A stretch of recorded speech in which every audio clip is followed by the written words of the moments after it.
Bienvenidos a Audio Lectura Cristiana. En esta lectura devocional y teológica de uno de los sermones más profundos del puritano Thomas Manton sobre las palabras del apóstol Pablo en Romanos 8:9. Mas vosotros no vivís según la carne, sino según el Espíritu, si es que el Espíritu de Dios mora en vosotros. Vivimos en una época donde muchos se conforman con una profesión externa de fe, pero la Escritura dirige nuestra atención a una pregunta mucho más profunda. ¿Habita verdaderamente el Espíritu de Dios en nosotros? En este sermón, Manton nos recuerda que la diferencia entre el creyente y el incrédulo no consiste simplemente en una reforma moral o en prácticas religiosas externas, sino en la presencia transformadora del Espíritu Santo que mora en el corazón y gobierna la vida del cristiano. Que esta lectura nos lleve a examinarnos a la luz de la palabra de Dios y a contemplar la gloria de la obra del Espíritu en aquellos que pertenecen a Cristo. Escuchemos ahora, No estáis en la carne, sino en el Espíritu, de Thomas Manton. Esperamos sea de gran bendición para todos. Dicho esto, amados hermanos, comencemos. Romanos 8:9. Pero vosotros no vivís según la carne, sino según el Espíritu, si es que el Espíritu de Dios obra en vosotros. En estas palabras, el apóstol aplica a los romanos la propiedad de los justificados.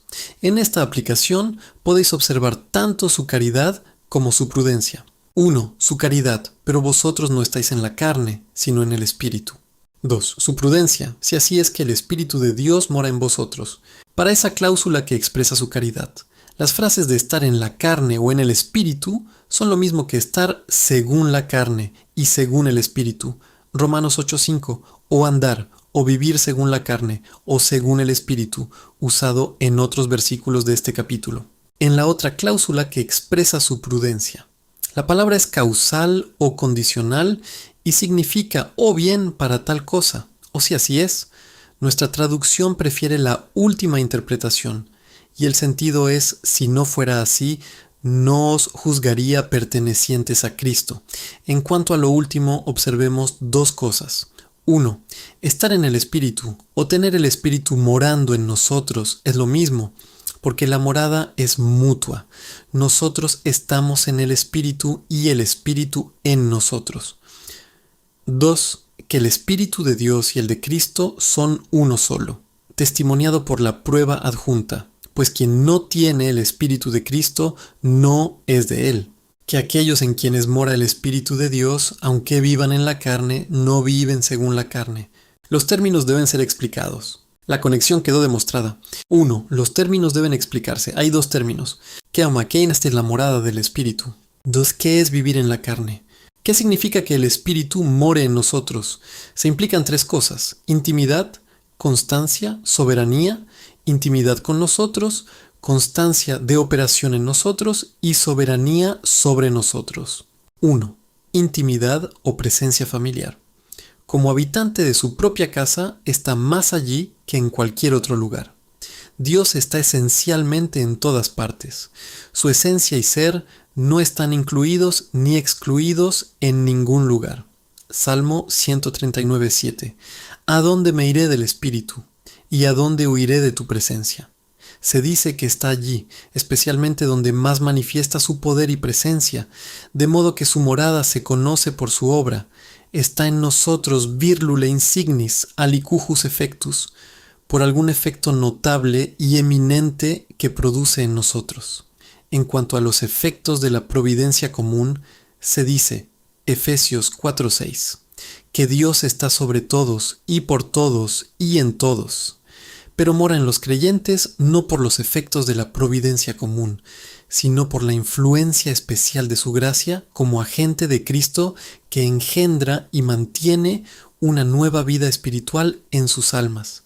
Así que está en ellos como en ningún otro lugar, por sus obras de gracia realizadas allí. Hechos 26:18, abriendo sus corazones. Hechos 16:14, consolándolos y guiándolos en toda ocasión. Esta es su presencia bondadosa y familiar, de la cual el mundo no es capaz. Juan 14:17. Yo os enviaré al Espíritu de verdad, al cual el mundo no puede recibir, porque no le ve ni le conoce. Pero vosotros le conocéis, porque mora con vosotros y estará en vosotros. El mundo de los hombres naturales es ajeno al Espíritu de Cristo. Nunca conocieron sus obras de gracia y salvación, pero Él revela íntimamente su presencia a quienes lo disfrutan en el ejercicio de la gracia, sienten y disciernen sus acciones, y tienen ese consuelo y paz que otros desconocen. Esta es, pues, la presencia íntima y familiar del Espíritu en los corazones de los creyentes. Algunos han planteado preguntas sobre si la persona del Espíritu Santo está en los creyentes o solo sus dones y gracias. La persona es indiscutible. Tenemos no solo el fruto, sino también el árbol, el arroyo, pero también la fuente, pero Él no mora en nosotros personalmente. El Espíritu estaba en Cristo somáticos, corporal o personalmente, porque su alma moraba con Dios en una unión personal. En todas las criaturas está pneumáticos, por los efectos comunes de su poder y providencia, pero en los creyentes energéticos, espiritualmente por efectos de gracia, que es toda la concepción que podemos tener de ello. 2. Constancia. Morada denota su residencia, o una morada permanente y constante. No actúa sobre nosotros, ni los afecta con un movimiento transitorio solamente, ni viene a nosotros como vino a Sansón, en ocasiones, o como vino a los profetas o santos hombres de Dios, cuando en ciertos servicios particulares fueron especialmente inspirados y llevados más allá de los límites de sus capacidades ordinarias, sino que mora en nosotros, obrando efectos que tienen la naturaleza de un hábito permanente. En lo carnal obra por medio de acción transitoria, pero en lo santificado hay efectos obrados no transitorios, sino permanentes, por medio de hábito permanente, como la fe, el amor y la esperanza. Hay una diferencia entre su acción sobre nosotros y su morada en nosotros. El Espíritu Santo viene a nosotros no como un huésped, sino como un habitante, no para una visita y luego se va, sino para establecer su morada en nosotros. Por lo tanto, cuando se promete el Espíritu, Cristo dice: Él nos dará una fuente de agua que siempre brota para vida eterna. Juan 4:14. No un trago ni un chapoteo de agua, ni un estanque, sino una fuente viva. Así Juan 14:23. Vendremos a Él y haremos morada con Él. Él vive en el corazón para que, por influencia constante y continua, mantenga la vida de gracia en nosotros. Gálatas 5:25. Por grados, adormece y mortifica nuestro pecado más querido y fuerte. Romanos 8:13. Y continuamente nos impulsa al amor y la obediencia de Dios en Cristo. Primera de Pedro 1:22. Nos excita a la oración y vivifica nuestros deseos espirituales. Romanos 8:26. Nos da consuelo en las cruces. Primera de Pedro 4:14. Y consejo en todos nuestros caminos. Y Romanos 8:14. Y nos infunde un anhelo por el cielo. Romanos 8:23. En resumen, se dice que el Espíritu mora allí, donde realiza su obra ordinaria y constante, y donde, mediante su influencia constante y continua, forma y moldea los corazones y las vidas de los hombres hacia la santidad. 3. Soberanía. Esto también está implícito en la noción de morada. Tomemos la metáfora de una casa común o de un templo. De una casa, donde mora el Espíritu, mora allí como dueño de una casa, no como subordinado. El apóstol infiere de la morada del Espíritu en nosotros que no nos pertenecemos a nosotros mismos. Primera de Corintios 6:19. Estábamos poseídos por otro dueño antes de ser recuperados en sus manos. Nuestros corazones son el taller y la fábrica de Satanás. El espíritu maligno dice, Mateo 12:44-45, volveré a mi casa. Pero es desposeído por el Espíritu, y entonces se convierte en su casa, donde manda, dispone y gobierna nuestros corazones según su propia voluntad, pero fluye más claramente de la otra noción de una casa sagrada o templo. Primera de Corintios 3:16. ¿No sabéis que sois templo de Dios y que el Espíritu de Dios mora en vosotros? Y Primera de Corintios 6:19. ¿Qué? ¿No sabéis que vuestro cuerpo es templo del Espíritu Santo que está en vosotros? Un templo es una casa sagrada y debe emplearse para el honor del Dios cuyo templo es. El corazón del hombre naturalmente es un templo lleno de ídolos. Allí se adora a todo dios de estiércol, Mamón, el vientre, Satanás. Pero cuando este templo es limpiado y se convierte en una morada para el Espíritu Santo, Él debe ser el principal allí, y todas las cosas deben hacerse para su honor, para que pueda ser obedecido, reverenciado y adorado en su propio templo. Esto es mucho que obtenemos de cualquiera de las nociones, de una casa común, que el Espíritu es dueño o señor de esa casa, o de una casa sagrada o templo, que Él es el Dios de ese templo, y así donde quiera que habite, Él es el jefe y ejerce principalmente dominio en el corazón.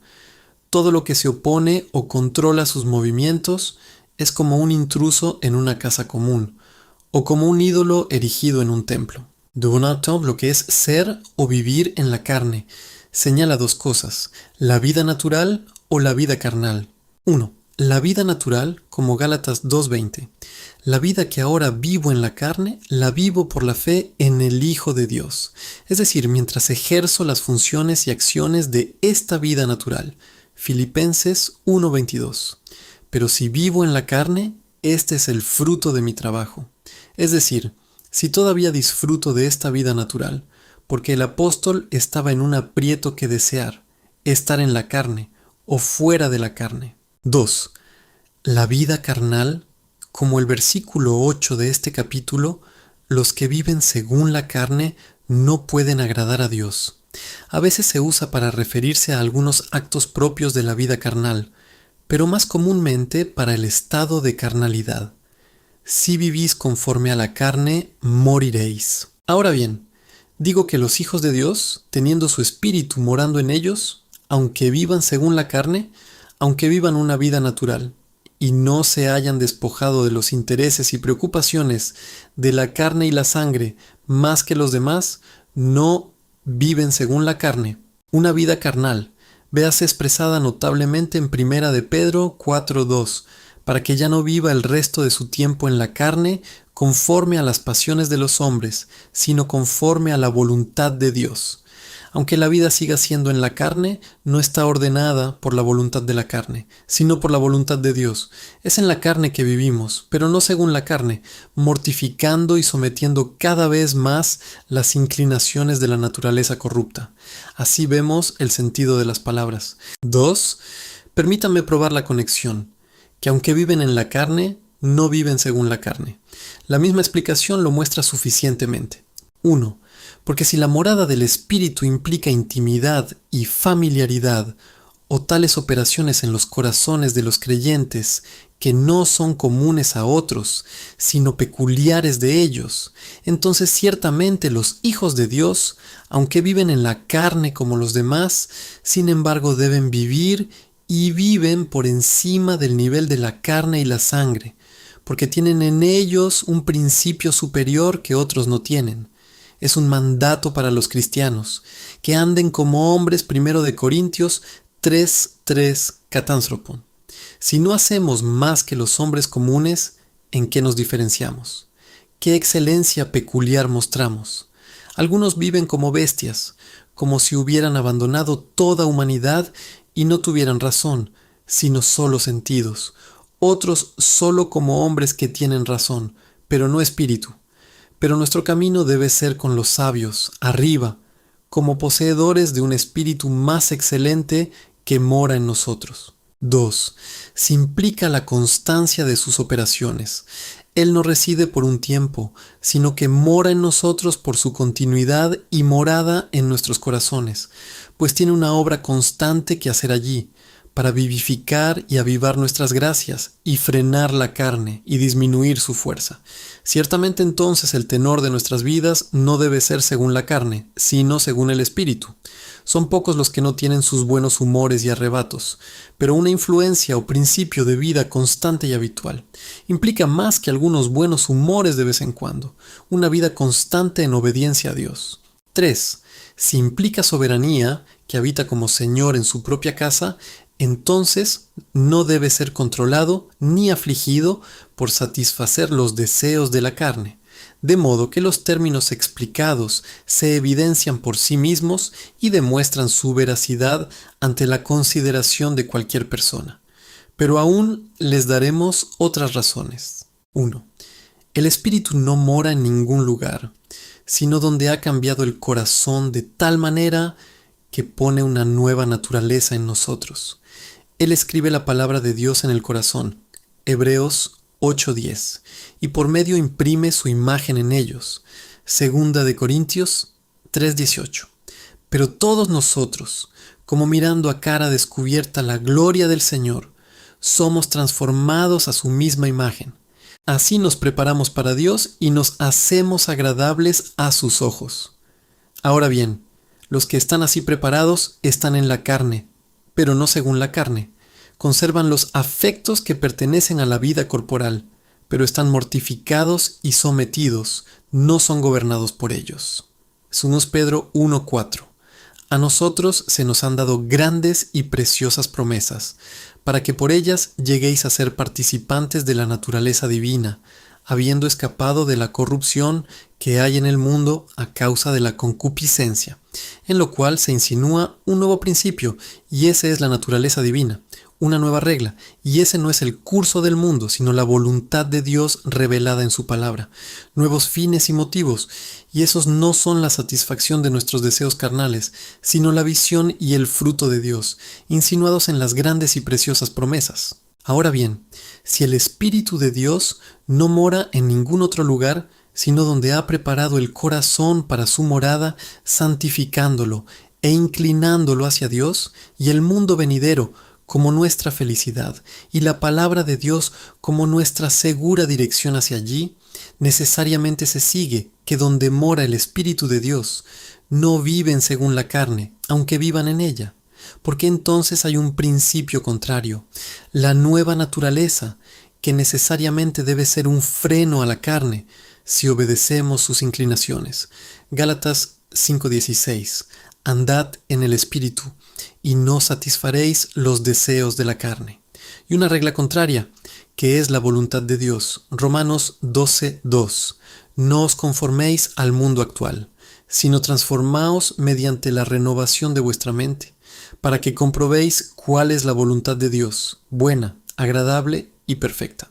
Porque por ella son formados de nuevo, y para ella están preparados, y hay un fin y una tendencia contrarios, que es amar, agradar, servir, glorificar y disfrutar de Dios. Así como el alma natural busca las comodidades del cuerpo y se ocupa solo del cuerpo, así el alma renovada busca agradar a Dios. Primera de Pedro 4:6. Vivimos para Dios en espíritu. Su asunto está con Dios y su felicidad está en Dios. Es su favor lo que buscan, su obra lo que hacen y el fruto de Él al que aspiran. La vida espiritual se asemeja a la vida de Cristo como mediador. Ahora bien, Cristo en lo que vive, vive para Dios. Romanos 6:10. Así también un cristiano, toda su vida es un vivir para Dios. Gálatas 2:19. La vida que ahora vivo en la carne, la vivo por la fe en el Hijo de Dios. 2.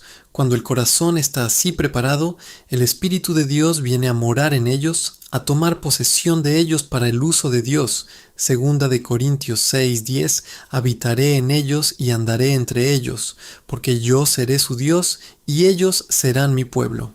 Se han entregado a Dios y Dios reconoce la dedicación y envía su Espíritu a sus corazones, primero para tomar posesión de ellos y luego para mantener y proteger su interés en sus almas contra todos los ataques del diablo, porque más fuerte es el que está en nosotros que el que está en el mundo. Primera de Juan 4:4.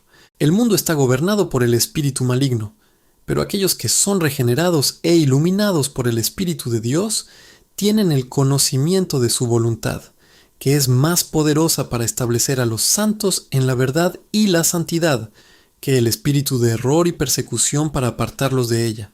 Así que contra el mundo, segunda de Corintios 2:12, no hemos recibido el espíritu del mundo, sino el Espíritu de Dios, para que sepamos lo que Dios nos ha dado gratuitamente.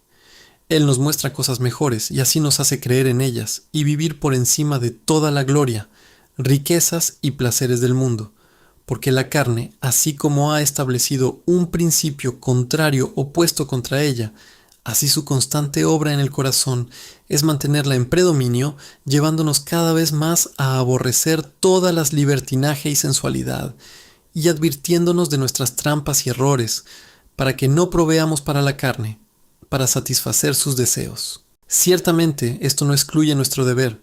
Debemos ser guiados por el Espíritu, o de lo contrario no somos lo que pretendemos ser.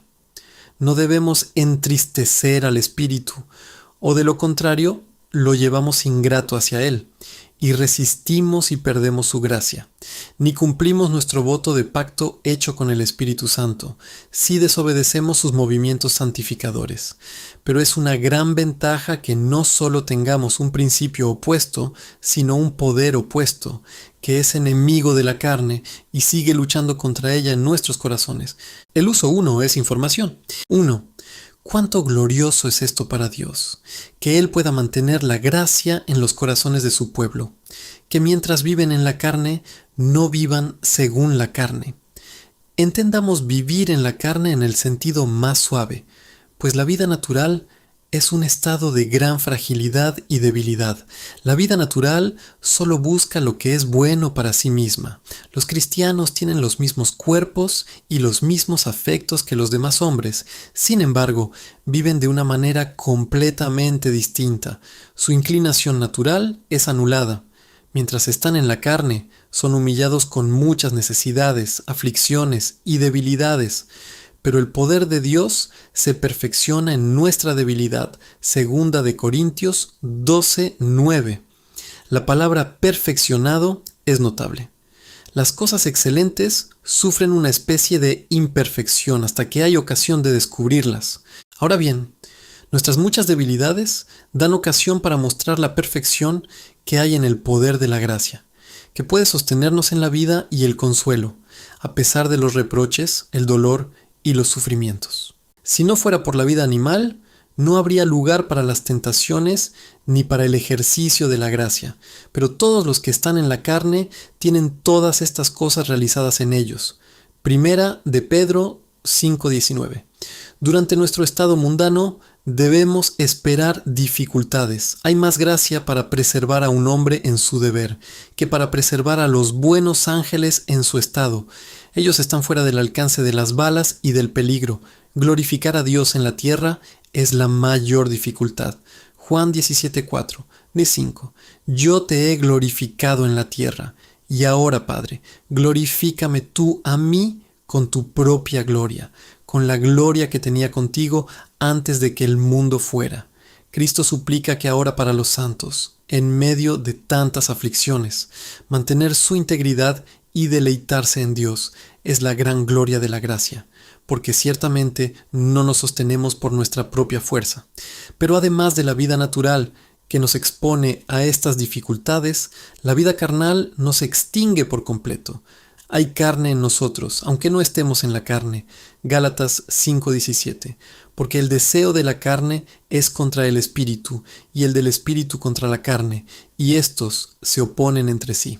Ahora bien, no solo mantener la lucha, sino obtener la conquista y la victoria, es la gran maravilla de la gracia, cuando no solo hay tentaciones externas, sino también principios contradictorios internos. Ciertamente, no solo en este estado frágil, sino en este estado contradictorio, es tan gran maravilla mantener la gracia en el alma como mantener una chispa de fuego en leña húmeda.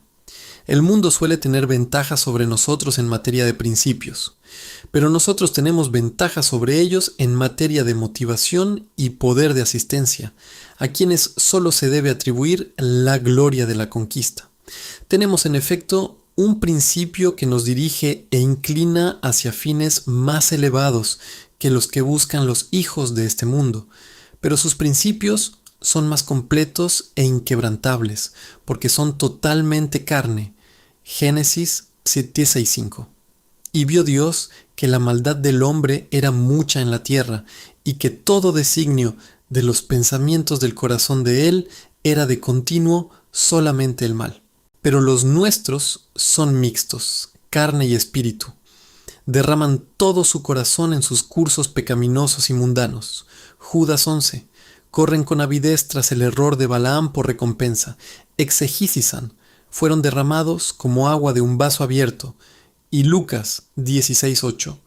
Los hijos de este mundo son más sabios en su generación que los hijos de la luz. La razón es manifiesta. La gracia, aunque sea forzosa, es débil, como una espada afilada en la mano de un niño. Pero tenemos la ventaja en materia de motivación. La carne no puede proponer recompensas tan excelentes como propone la fe, felicidad eterna en la visión y fructificación de Dios. Pero ahora los motivos generales prevalecen poco contra la inclinación, y nuestros grandes motivos se encuentran en un mundo invisible. Por lo tanto, nuestra mejor seguridad reside en el poder que nos asiste, que es el poderoso Espíritu de Dios que mora en nosotros, quien nutre y fortalece a la nueva criatura no solo para mantener la lucha, sino para obtener la victoria y vencer cada vez más la inclinación carnal. Por tanto, demos gracias a Dios que nos da la victoria por medio de Jesucristo nuestro Señor, no solo sobre las tentaciones externas, sino también sobre nuestra naturaleza pecaminosa. Romanos 7:25. Doy gracias a Dios por medio de Jesucristo nuestro Señor. Por el Espíritu de Cristo tenemos la fuerza para vencer las oposiciones de la carne y la gracia para realizar lo que Dios acepta. Y hasta tal punto que a pesar de nuestras debilidades, seamos considerados más en el Espíritu que en la carne, y obtengamos los privilegios de los justificados. 2. Esto nos muestra la razón por la que los hombres carnales piensan tan mal del pueblo de Dios y del Espíritu que mora en ellos. Piensan que los cristianos son como los demás y que no hay nada tan grande en quienes profesan rigor religioso, ni un Espíritu de Dios y gloria como el de otros.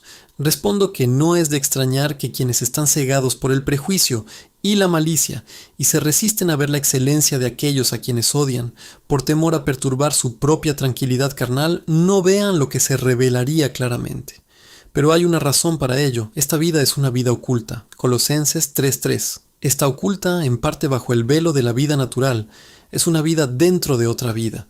Viven en la carne como los demás, pero no viven según la carne. Comen, beben, duermen, comercian, se casan y se casan, como el resto del mundo, pero todas estas cosas están gobernadas por la gracia y se llevan a cabo con fines elevados y eternos. El espíritu y la vida no son vistos ni sentidos por otros, sino que solo se descubren en los efectos, ya que estas cosas se llevan a cabo santamente y con un respeto sincero a la gloria de Dios. Primera de Corintios 10:31. Además, los efectos son imperfectos y están nublados por una mezcla de debilidades restantes.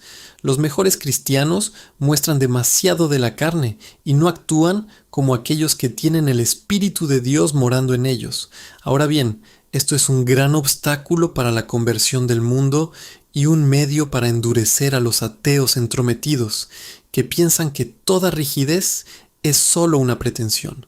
Primera de Corintios 3:3, mientras todavía hay contiendas, envidias y divisiones entre vosotros, ¿no sois carnales y andáis como hombres?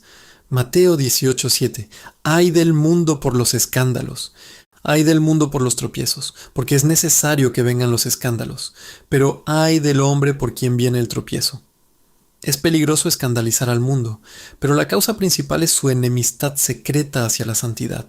Censuran y difaman a los hombres buenos con reproches y viles calumnias, y no pueden soportar que aquellos que toman un camino contrario tengan reconocida alguna excelencia que pueda alertar a sus conciencias a la reverencia. Primera de Pedro 4:6. Juzgados según los hombres en la carne, pero viven para Dios en el Espíritu, como engañadores pero veraces, así reputados en el mundo como un grupo de hipócritas. La malicia del mundo no les permite ver nada bueno en aquellos a quienes detestan. 3. Muestra cuán conveniente es para los cristianos dar tal demostración y prueba de la morada del Espíritu en ellos, para que otros puedan decir que no están en la carne, sino en el Espíritu. Así lo hicieron estos romanos con Pablo. Le dieron motivos para que su caridad los considerara justificados. Así deberían hacerlo todos los que son sinceros. Ahora bien, estos otros pueden ser el mundo piadoso o el mundo carnal. Primero, porque los piadosos, que son los más capaces de juzgar, tienen motivos para pensar así, cuando sois compañeros de ellos en la fe, la santidad y la paciencia del Evangelio. Los hombres del mundo están atados unos a otros, como zorros de Sansón por sus colas, aunque sus cabezas miren en diferentes direcciones, por sus intereses mutuos y su acuerdo común en la maldad y la enemistad hacia los piadosos.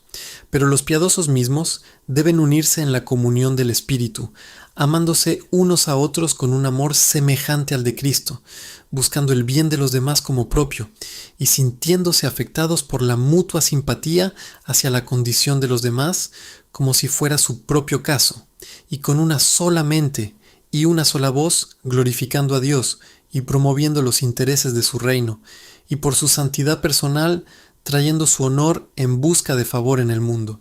Ciertamente quienes hacen esto debemos considerarlos herederos con nosotros de la misma gracia de la vida y bendecir a Dios por ellos. Segundo, para el mundo carnal, debéis mantener la majestad de vuestra profesión, para que vean que hay una generación de hombres cuya vida no se gasta en placeres y deleites carnales, que no son como los demás hombres, ni como ellos mismos fueron alguna vez, y hacen cosas que no pueden realizarse en ellos por ningún otro medio o agente que el Espíritu de Dios, quienes en sus asuntos comunes actúan según razones y principios religiosos, y convierten todos los deberes de la segunda tabla en deberes de la primera, cumpliendo todos sus respetos a los hombres por amor a Dios y temor de Dios, y son guiados por la conciencia más que por el interés, y comienzan y terminan con Dios en todo lo que hacen, y moldean toda su vida en un molde santo y celestial, dando pasos rectos a sus pies, y caminan con un temperamento propio de la religión,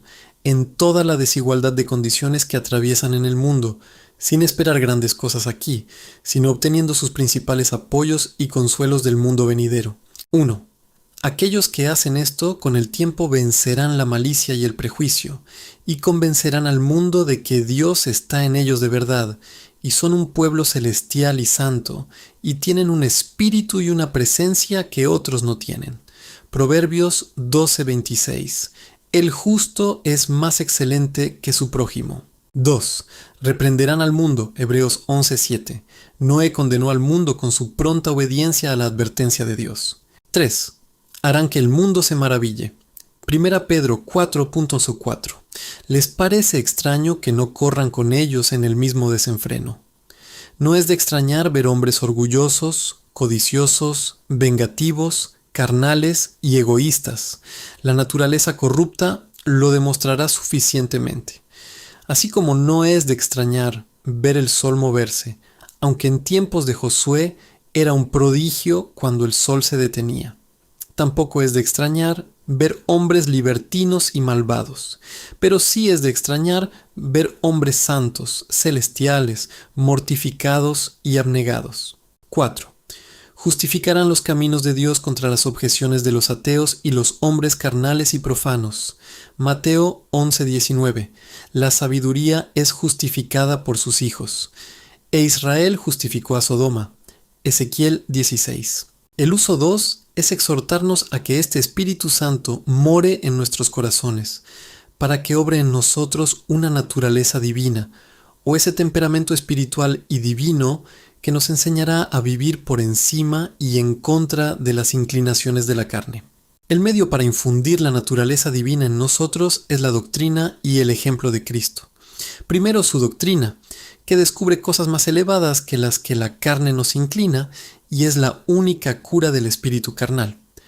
Esta palabra fue escrita por el Espíritu Santo, porque los santos hablaron siendo inspirados por el Espíritu Santo. Segunda de Pedro 2:21. Él inspiró a los santos apóstoles, primero a hablar y luego a escribir la doctrina de Cristo. Él los condujo a toda la verdad. Juan 16:13. El mismo Espíritu atestiguó esta doctrina con dones milagrosos. Hebreos 2:4 es transmitido por él. Gálatas 3:2. ¿Recibisteis el Espíritu por las obras de la ley o por el oír con fe? Él prepara y asiste al ministerio ordinario, para que sean capacitados para transmitir este gran don. Hechos 20:28. Tened cuidado, pues, de vosotros mismos, y de todo el rebaño sobre el cual el Espíritu Santo os ha puesto por obispos. Y 2 Corintios 3:6, quien asimismo nos hizo ministros competentes del nuevo pacto, no de la letra, sino del Espíritu. Él escribe esta doctrina en el corazón, Hebreos 10:8 y 2 Corintios 3:3. De tal manera renueva y santifica nuestras almas, para que podamos vivir para Dios. En segundo lugar, el ejemplo de Cristo, porque tuvo los días de su carne, Juan 1:14 y Hebreos 5:7. Vivíamos en el mundo, como los hombres, pero no según la carne, y Dios, en nuestra naturaleza, es el modelo adecuado que debemos imitar, para que estemos en el mundo como Él estuvo en el mundo, y no agrademos a la carne como Él no se complació a sí mismo. A este ejemplo debemos conformarnos, pero no funciona simplemente como ejemplo, sino como santificados y acompañados por el Espíritu, pues está dicho en 2 Corintios 3:18, contemplando la gloria del Señor como en un espejo, fuimos transformados a su imagen y semejanza, y así participamos de esta nueva y divina naturaleza. Cuando el Espíritu viene a obrar en nosotros, no debemos descuidar ni rechazar su ayuda, sino dar lugar a sus movimientos, como cuando las aguas se agitaron, inmediatamente entraron para curarse. Sofocar las convicciones engendra ateísmo y dureza de corazón. Cuando reprende, debes escuchar y observar. Proverbios 1:23, cuando llama, debes abrir. Apocalipsis 3:20, cuando atrae, debes correr. Cantar de los Cantares 1:4. Cuanto más fuerte sea la reprensión, más fuerte el golpe, más fuerte la atracción, más obligado estarás a mejorar, o de lo contrario, quedarás en peor condición que antes, al resistir o apagar el espíritu. Te será ventajoso obedecerle rápidamente antes de que el corazón se enfríe de nuevo. Isaías 54:6. Es un tiempo de descubrimiento que Dios puede no volver a darte. Demorar y cambiar es señal de que la ayuda ofrecida se considera más una molestia que un favor. Y es solo un engaño del corazón eludir la insistencia de la convicción presente. Mateo 27:24, 25. Pilato tomó agua y se lavó las manos, diciendo delante de la multitud: «Soy inocente de la sangre de este hombre». Su conciencia se tambalea y usa este cambio para posponer la convicción. Ciertamente Dios exige una obediencia inmediata. Hebreos 3:7, 8. Si hoy escucháis su voz, no endurezcáis vuestros corazones. Y todas las personas serias aprovecharán la oportunidad. Gálatas 1:16. Inmediatamente no consulté con carne ni sangre. Salmo 119:60. Me apresuré y no tardé en guardar tus mandamientos. 2. Obedécelo completamente. Muchos cederán ante él en algunas cosas, pero se reservarán otras. Se le debe obedecer en todo, incluso renunciando a nuestros deseos más dulces y queridos. Mateo 5:29-30. No se debe escatimar nada. Se debe renunciar a toda manera de complacer la carne. Una obediencia parcial es más bien seguir nuestro propio humor e inclinación que obedecer al Espíritu, porque Él es contrario a todo pecado, y un pecado que se deja pasar y se permite es el nido de Satanás en nuestros corazones, para que pueda volver allí y poner más. 3. Obedécelo constantemente porque Él sigue siendo tu guía y supervisor para hacerte recordar tus trampas y deberes. Efesios 4:30. No entristezcan al Espíritu Santo, con el cual fueron sellados para el día de la redención.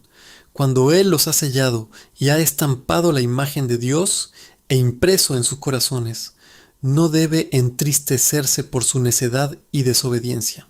Los hijos de Dios, regenerados primero por el Espíritu, siguen siendo guiados por Él. Romanos 8:14. Porque todos los que son guiados por el Espíritu, estos son hijos de Dios. No solo debes obedecer al principio, sino seguir obedeciendo. Jesucristo, concebido por el Espíritu Santo, fue guiado por Él. Lucas 1:4-14. Así pues, los cristianos siempre están bajo su guía. Interrumpís el curso de su amor cuando sordos a sus señales. El tercer propósito es llevarnos a reflexionar seriamente. ¿Estamos en la carne o en el espíritu? En verdad, nunca seremos cristianos hasta que estemos en el espíritu. Tendremos carne en nosotros, pero ¿cuál es el principio predominante? Sin duda, predomina aquel cuyo objeto es nuestro mayor bien o lo que consideramos nuestra felicidad. Los objetos de la carne son las satisfacciones del mundo presente. Los objetos del espíritu son Dios y el cielo. ¿En qué basas tu felicidad? Salmo 144:15.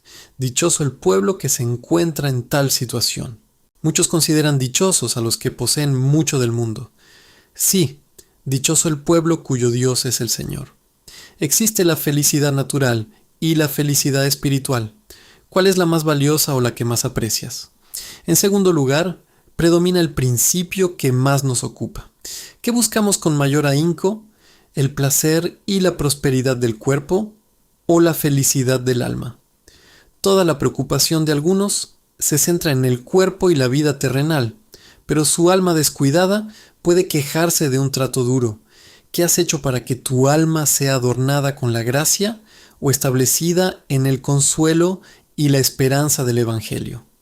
Mateo 6:33. Buscad primero el reino de Dios y su justicia, y todas estas cosas os serán añadidas. Juan 6:27. No trabajéis por el alimento que perece, sino por el alimento que permanece para vida eterna. En tercer lugar, cuando para daño del alma y disgusto de Dios complazáis frecuentemente la carne, esta es una desobediencia tan constante a la disciplina del espíritu que no se puede decir que estéis influenciados por él. Amén. Muchas gracias por escuchar Audio Lectura Cristiana. El Señor les bendiga, amados hermanos. Hasta la próxima.